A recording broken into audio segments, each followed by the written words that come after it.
बहुत समय पहले की बात है। एक बड़ा डरावना सा जंगल था।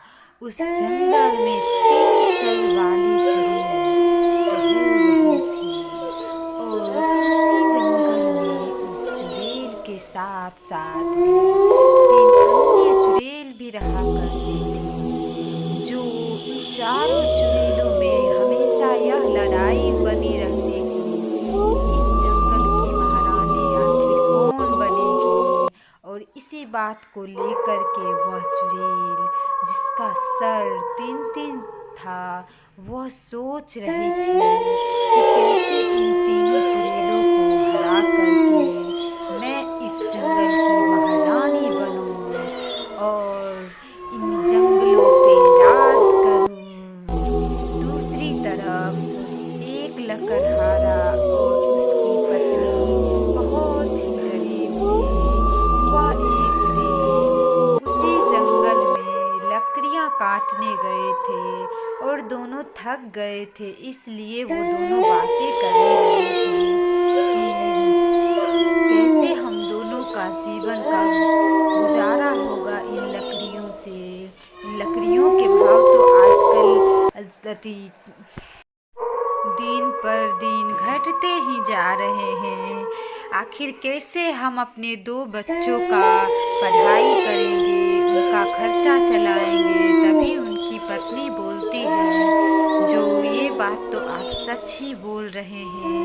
तभी उनकी शाम हो जाती है उन जंगलों में बातें करते करते। समय का पता ही नहीं चलता। तभी उसी जंगलों में एक सरकटी चुड़ैल टहल रही होती है, जो जोर जोर से आवाज करते हुए अपने जंगलों में घूम रही होती है।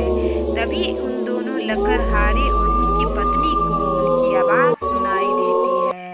फिर दूसरी तरफ एक पीली चुड़ैल भी उसी जंगल में टहल रही होती है।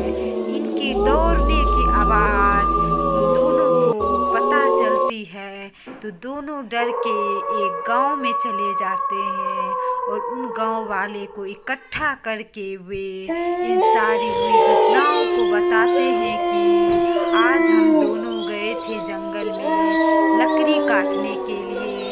तभी वहाँ पे शाम हो जाती है और तभी हमें एक 3 सर वाली चुड़ैल भी दिखाई देती है। उसके साथ साथ एक और चुड़ैल दिखाई देती है।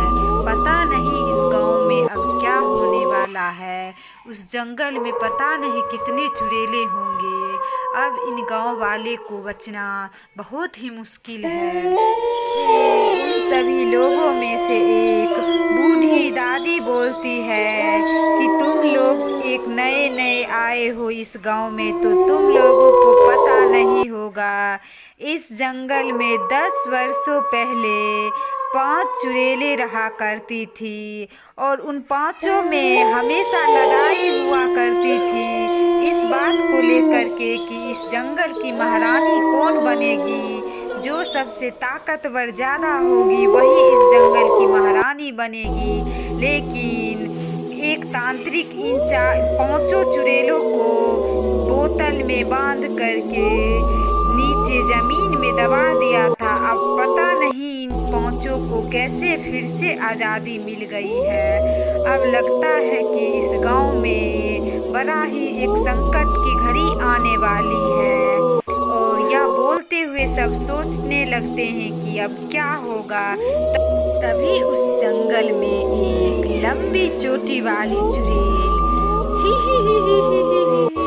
मुझे इन 5 सालों में बहुत आज़ादी मिली है, इसलिए मैं इस जंगल में बहुत खुशी के साथ अपनी कुछ चुड़ैलों से मिलने जा रही हूँ। लेकिन कुछ भी हो जाए इस जंगल, लेकिन यह बात मैं कभी नहीं भूलूंगी कि अपने इन 4 चुड़ैले बहनों से मैं ही इस जंगल की महारानी बनूंगी और उन 4 चुड़ैलों को नहीं छोड़ूंगी। तभी एक पिशाच चुड़ैल जो होती है वो भी जंगल में आ जाती है। तभी उस जंगल में एक अनजान मुसाफिर होता है जो अपने घर की तरफ आ रहा होता है। 10 सालों के बाद वह रास्ता भटक जाता है, लेकिन वह अचानक सा गायब हो जाता है। वो एक जंगल जो थी वो डरावनी थी और उसमें इन दिनों व्यक्ति गायब होते जा रहे थे।